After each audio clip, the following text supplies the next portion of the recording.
లోపల విశేషాలు ఏమైనా చెప్పండి, పైకి నరుడి యొక్క కథగా రాముడికి ప్రాపు సుగ్రీవుడి దగ్గర నుంచి దొరికింది అంతే. వానర సైన్యం ఆయన నుండే లభించింది కాబట్టి మంచి మిత్రుడు లభించాడు.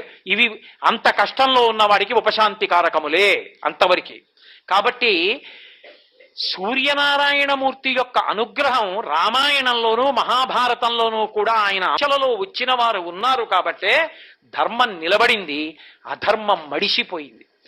ఒకానొకప్పుడు కురుక్షేత్ర సంగ్రామం అంతా పూర్తయిపోయిన తర్వాత కృష్ణ పరమాత్మ యుద్ధం చేసినటువంటి రథాన్ని నదీ తీరానికి తీసుకెళ్లి అర్జునుడితోటి, అర్జున ఈ రథం దిగిపోయి నీ అక్షయబాణ తూణీరాల్ని రథంలో నీకున్నటువంటి సంభారాల్ని తీసుకుని దూరంగా వెళ్ళి నిలబడన్నాడు. ఏం బావా అన్నాడు. తీసుకుని వెళ్ళి నిలబడు చెప్పాను అన్నాడు. ఆయన అన్నీ తీసుకుని దూరంగా వెళ్ళి నిలబడ్డాడు. స్వామి హనుమ వంక చూశారు, కేతనం వంక. పతాకం మీద ఉన్నారు కదూ స్వామి హనుమ, ఇక మీరు వెళ్ళిరండి, బయలుదేరండి అన్నారు. హనుమ పతాకం మించి వెళ్ళిపోయారు.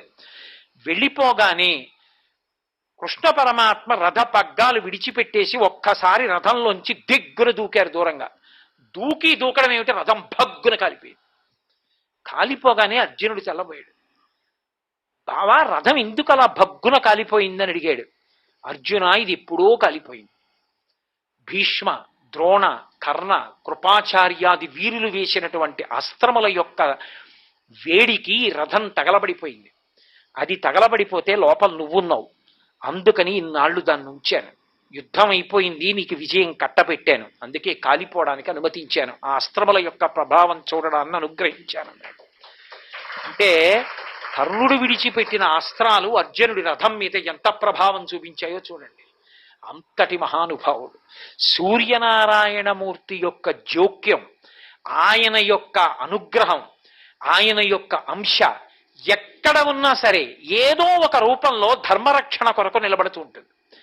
ఆయన అనుగ్రహం ధర్మాన్ని రక్షించడం, ఆయన యొక్క దర్శనం ధర్మబుద్ధిని మనస్సు లోపల ప్రచోదనం చేయడం. ధర్మో రక్షతి రక్షిత. ఈ దేశం వేదభూమి, ఈ దేశం ఋషిభూమి, ఈ దేశం కర్మభూమి. ఈ దేశంలో సమస్త వాంగ్మయ సారము రెండక్షరములే, ధర్మం. ఆ ధర్మము రక్షించి తీరుతుంది. ఆ ధర్మమునందు అనురక్తి కలగాలంటే ప్రతిరోజు ఒక్కసారి వెలుగుల ముద్ద ఆయన వంక చూస్తే చాలు, సుషుమ్నా నాడి ప్రచోదనాన్ని పొందుతుంది, బుద్ధి వికసనాన్ని పొందుతుంది. అందుకే తామర పువ్వులు వికసిస్తాయి, లోపల ఉండేటటువంటి హృదయ పద్మములు వికసనాన్ని పొందుతాయి, మంచి బుద్ధి కలుగుతుంది. అంత గొప్పవాడైనటువంటి ఆ సూర్యనారాయణమూర్తికి ప్రతిరోజు తప్పకుండా చేసేటటువంటి నమస్కారం అందరి యొక్క అభ్యున్నతికి కారకమై అందరి యొక్క బుద్ధులు కూడా ధర్మమునందు అనురక్తిని పొందేటట్టుగా ప్రచోదనం చేస్తాయి. ధర్మాన్ని ఆశ్రయించిన నాడు, అందరూ ధర్మాన్ని పట్టుకున్న నాడు అంతకన్నా జీవితాలకు అభ్యున్నతి ఉంటుంది. కాబట్టి సూర్యోపాసనకు మన దేశంలో అంత విశిష్టమైనటువంటి స్థానం ఉన్నది. అటువంటి సూర్యనారాయణమూర్తి వైభవం రామాయణ భారతాది పురాణములలో ఎంత గొప్పగా చెప్పబడిందో. అసలు భాగవతంలో అయితే భీష్ముడు అంపశయ్య మీద పడుకుని సూర్యుడిని ఉపమానంగా పెట్టి స్తోత్రం చేస్తాడు.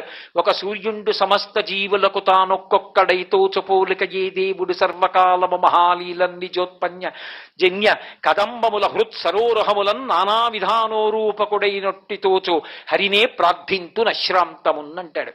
ఒక్క సూర్యుండు సమస్త జీవులకు తానొక్కొక్కడైతో చుపోలిక. ఒక్క సూర్యుడే, ఎవరు చూస్తే వాళ్ళు అడిగో నేనే సూర్యుడికి నమస్కరిస్తున్నాను, సూర్యుడు నన్ను చూస్తున్నాడంటాడు. ఎన్ని కోట్ల మందికైనా సరే నాతోనే చూస్తున్నాడన్నట్టుగా ఉంటాడు.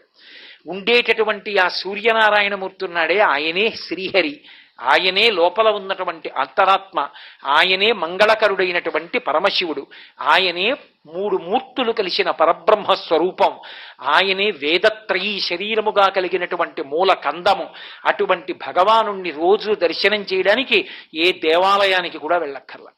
అలా ఒక్కసారి బయటికి వచ్చి చూస్తే చాలు, మాంసనేత్రానికి దర్శనం అవుతాడు. ఆయనకి నమస్కరించడానికి చేయవలసింది 2 చేతులు ఇలా అనడం చాలు. అంత తేలికగా అభ్యున్నతిని పొందడానికి సావకాశం ఇచ్చేటటువంటి సూర్యనారాయణమూర్తి యొక్క అనుగ్రహం చేత మనందరికీ కూడా ఆయన పాదపద్మముల యందు భక్తి ప్రపత్తులు కలగేటట్టుగా మన జీవితములు చక్కటి మార్గంలో నడిచేటట్టు విభూతి ప్రసరణం జరగాలని ఆయన పాదములు పట్టి ప్రార్థన చేస్తూ సర్వం శ్రీ ఉమామహేశ్వర పరబ్రహ్మార్పణమస్తు. స్వస్తి.